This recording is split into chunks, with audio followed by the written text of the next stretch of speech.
चलिए बात करते हैं कि ऐसी स्मॉल कैप कंपनी के बारे में जो आशीष कचोलिया सर के पोर्टफोलियो में देखने को मिली है और इसके Q3 रिजल्ट आने के बाद एक दिन के अंदर 18% का जंप भी हम सभी ने मार्केट के बेस पे देखा है। तो एक अच्छी खासी तेज़ी इसमें आई है और इसका जो नेट प्रॉफिट की ग्रोथ रही है रिजल्ट के हिसाब से अगर आप देखोगे तो वो आपको 155% के हिसाब से बढ़ती नज़र आएगी। तो एक अच्छे खासे नंबर में ग्रोथ आपको अभी दिखाई दे रही होगी जो मार्केट में ईयरली बेस पे जंप कंपनी के प्रॉफिट के बेस पे नज़र आता है।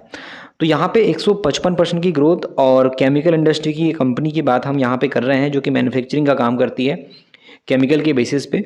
तो यहाँ पर कौन सी कंपनी उसके बारे में थोड़ा सा हम डिटेल में चर्चा करेंगे और इसके नाम की बात करें तो यह है एमी ऑर्गेनिक लिमिटेड और इसका फाइनली मार्केट के अंदर रिजल्ट आ चुका है और रिजल्ट में कई सारी चीज़ें सामने आई है जिससे कि इन्वेस्टर इसमें काफ़ी एक्साइटेड नज़र आया है और डिमांड आई जिसकी वजह से एक दिन में 18% का जंप एमी ऑर्गेनिक के अंदर लगता हुआ नज़र आया है।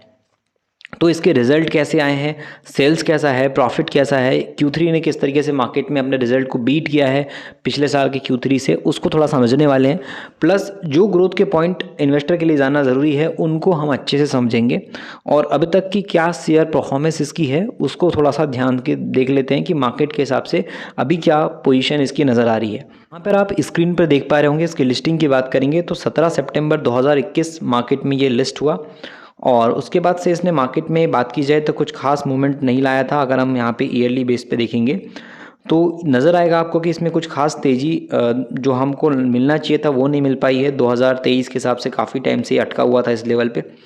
उसके बाद इसमें फिर से गिरावट आई थी और काफ़ी लंबे वक्त तक ये अटका हुआ था, लेकिन उसके बाद अभी एक अच्छी खासी तेज़ी एमी ऑर्गेनिक के अंदर देखने को मिल रही है और रिजल्ट के बाद तो काफ़ी अच्छा मूवमेंट भी इसमें क्रिएट हुआ है। अब यहाँ पर देख पाओगे एमी ऑर्गेनिक के अंदर तेजी आई है Q3 के रिजल्ट आने के बाद और ये डिमांड अभी भी नज़र आ रही है क्योंकि जैसे ही इसका रिजल्ट आया तो उसमें हमने देखा कि 155% की ग्रोथ रही है और इसके चलते मार्केट में सिंगल दिन के अंदर बात की जाए तो 20% तक का जंप इसने लगाया अपने Q3 के रिजल्ट लाने के बाद। तो क्या कंपनी में उस लायक Q3 के रिजल्ट हर तरीके से सही हैं या फिर कुछ चीज़ें हैं जिनको ध्यान देने की ज़रूरत है या फिर लॉन्ग टर्म के हिसाब से एमी ऑर्गेनिक कैसा हो सकता है, वो आपके दिमाग में इस वीडियो के अंदर जब आप पूरे फंडामेंटल के पॉइंट को समझोगे तो आपके दिमाग में वो चीज़ें आ जाएगी। तो चलिए उसको एक बार थोड़ा सा स्क्रीनर के माध्यम से समझते हैं और कुछ कंपनी के जो पैरामीटर्स है इंपॉर्टेंट है समझने के लिए उसको देख लेते हैं। तो यहाँ पर आप देख पाओगे कि एमी ऑर्गेनिक की अगर हम बात कर रहे हैं तो ये जो कंपनी है ये एक one of the leading research development manufacturing वाली स्पेशल केमिकल कंपनी है जो कि मार्केट के हिसाब से आपको जो है डिफरेंट टाइप्स में जो एडवांस फार्मास्यूटिकल इंटरमीडिएट है और जो एक्टिव फार्मास्यूटिकल इंग्रेडिएंट्स है उसके हिसाब से काम करती नज़र आएगी। और मार्केट के हिसाब से बात की जाए तो इसका जो साइज़ है मार्केट कैप वो आपको 9,241 करोड़ का नज़र आ रहा होगा, यानी कि मार्केट साइज के अकॉर्डिंग बात करेंगे तो यहाँ पर आपको दिखाई देगा मार्केट इसका जो है वो अभी उतना बड़ा भी नहीं है और ना ही कुछ खास छोटा है। तो एक मिड साइज की कैटेगरी की कंपनी अब ये धीरे धीरे बनती जा रही है अगर हम बिजनेस के हिसाब से कंपनी का मार्केट कैप को समझने की कोशिश करेंगे। तो यहाँ पर आप देख पाओगे एक साल के अंदर ये 1000 से 2396 के आसपास, यानी कि इन्वेस्टर का जो पैसा है वो 2 गुना करने की कोशिश इस कंपनी के शेयर प्राइस में इजीली हुई है। उसके बाद अभी करेक्शन नज़र आ रहा है, फिर भी पैसा इन्वेस्टर का एक साल के हिसाब से डबल है। स्टॉक का P 76 का है, ROCRE 16 से 9% का है और मार्केट के अंदर इसमें जो डेट है वो है 6 करोड़ का और इसके पास जो रिजर्व रखा हुआ है वो 1161 करोड़ का है। तो मार्केट के हिसाब से आप देखोगे तो कर्जे के मुकाबले में जो इनके पास बचत है वो कहीं ज़्यादा है। अगर हम डेट को देखते हैं या डेट इक्विटी को देखते हैं तो उस पॉइंट पे देखोगे तो डेट फ्री कंपनी है, मतलब रिजर्व अच्छा खासा। समय के हिसाब से हम बात करें तो कंपनी इस पैसे का यूज़ करके अपने कैपिटल को एक्सपेंड कर सकती है और उस पैसे से अपनी जो कैपेसिटी है उसको इंक्रीज़ करेगी तो कंपनी की जो मैन्युफैक्चरिंग क्षमता बढ़ेगी तो कंपनी के पास व्यापार भी बढ़ेगा, वहाँ से रेवेन्यू के सोर्स बढ़ेंगे, कंपनी के प्रॉफिट बढ़ेंगे और उस पॉइंट पे जब कंपनी की ग्रोथ दिखती है तो वहाँ से एक पॉजिटिव सेंटिमेंट क्रिएट होता है मार्केट में और डिमांड का जो बात कर सकते हैं दौर है वो आ जाता है किसी भी कंपनी के बेस पे और बाइंग चालू हो जाती है। तो पूरा प्रोसेस जो स्टार्ट होता है वो कंपनी के बिजनेस से स्टार्ट होता है और बिजनेस पे ही ख़त्म होता है। अगर कंपनी का बिजनेस चल रहा है अच्छा तो कंपनी प्रॉफिट सेल्स अच्छा करेगी, शेयर प्राइस भागेगा।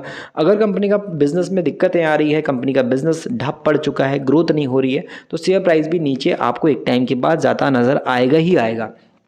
तो सारा कुछ डेटा कंपनी के बिजनेस पे निर्धारित होता है, उसी से कंपनी की ग्रोथ की उम्मीद और बात करें तेजी की और गिरावट की, दोनों की चीज़ों की उम्मीद आप कर सकते हो। तो यहाँ पे कंपनी का सेल्स अभी देखोगे तो 36 यानी कि 36% से बढ़ रहा है और इसका जो प्रॉफिट है वो 70% से बढ़ रहा है। मतलब मार्केट वाइज अगर हम देखेंगे तो कहीं ज़्यादा सेल्स से प्रॉफिट की ग्रोथ है। तो उस पॉइंट पे कंपनी का बैलेंस तो अच्छा खासा नज़र आ रहा है।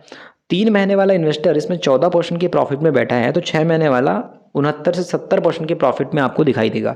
मार्केट के पॉइंट से अगर हम बात करेंगे तो इसका जो पी रेशियो है वो अब मार्केट के हिसाब से देखो तो 100 के आसपास चला गया था और अभी 80 के आसपास है।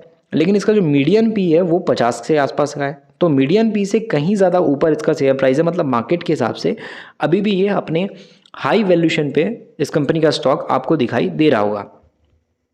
फार्मास्यूटिकल बात की जाए या फिर केमिकल इंडस्ट्री के हिसाब से देखेंगे तो ये जो कंपनी है मार्केट वाइज में तो काफ़ी अच्छी ग्रोथ के साथ बढ़ रही है और उसका जो होल्डिंग दिसंबर की नज़र आई है उस पॉइंट पे देखेंगे तो 166 कंपनी की सेल्स थी।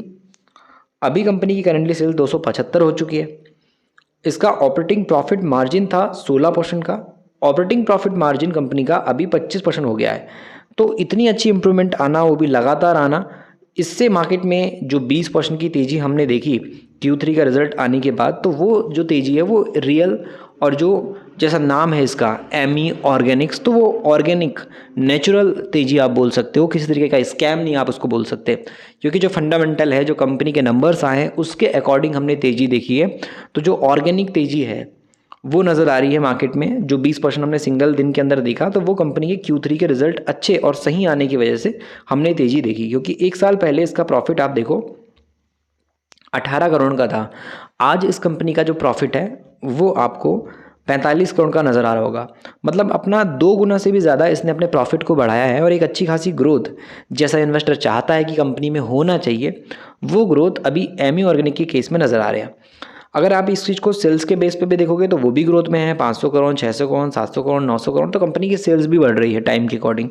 वहीं मार्केट के हिसाब से हम देखेंगे तो नेट प्रॉफिट भी इसका आपको देखने को मिलेगा कि बीच में ड्रॉप होने के बाद अपने ऑल टाइम हाई प्रॉफिट को टच करके क्रॉस कर चुका है। तो अगर हम देखें तो ग्रोथ जो चाहिए कंपनी में वो ग्रोथ एमी ऑर्गेनिक में वापस से अभी नज़र आ रही है। इस वजह से इन्वेस्टर का जो सेंटिमेंट है वापस से पॉजिटिव हो चुका है, क्योंकि प्रॉफिट की ग्रोथ इसकी जो अभी है वो ऑल टाइम हाई पे है। 21%, 3% यहाँ पे प्रॉफिट ग्रोथ थी, अब कंपनी की 70% प्रॉफिट की ग्रोथ आ गई है। और इसी के चलते इन्वेस्टर काफ़ी ज़्यादा खुश भी है इससे, क्योंकि कंपनी में जो बचत है टाइम के अकॉर्डिंग वो 600 से 1100 करोड़ पहुंच गई। कर्जा कंपनी का 200 करोड़ का 6 करोड़ पहुंच गया, तो सारा कर्जा इसने चुका दिया, बचत काफ़ी अच्छी कर ली। तो मार्केट में देखा जाए तो एक पॉजिटिव सेंटिमेंट कंपनी को क्रिएट हुआ है और इसी के चक्कर में आप दिसंबर की होल्डिंग देखोगे तो प्रमोटर तो 35% है, बट एफआईएस का स्टेक लगातार इंक्रीज़ हुआ है, डीआईएस का स्टेक लगातार बढ़ रहा है। तो मार्केट के अंदर आप देख पाओगे किस तरीके से इसमें होल्डिंग जो है अच्छी खासी इन्वेस्टर की इंक्रीज़ हुई है। और यहाँ पर आप होल्डिंग में आशीष कचोलिया का भी नाम देख पाओगे, जिनकी होल्डिंग अभी मार्केट में इसके अंदर 1.84% के आसपास आशीष कचोलिया की भी है। तो कंपनी के अंदर मल्टीपल इन्वेस्टर की होल्डिंग है और जो ग्रोथ है फंडामेंटल है वो काफ़ी सही नज़र आते हैं। इस वजह से इस पर भी बड़े बड़े निवेशक ध्यान दे के बैठे हुए हैं और Q3 के रिजल्ट के बाद डेफिनेटली इसमें मार्केट में आगे भी एक पॉजिटिव माहौल होने की उम्मीद लग रही है। बाकी ऐसा कोई एडवाइस नहीं कि इसको आप खरीद लो, हमने एक जानकारी के उद्देश्य से, एक नॉलेज के हिसाब से हमने इसको डिस्कस किया है।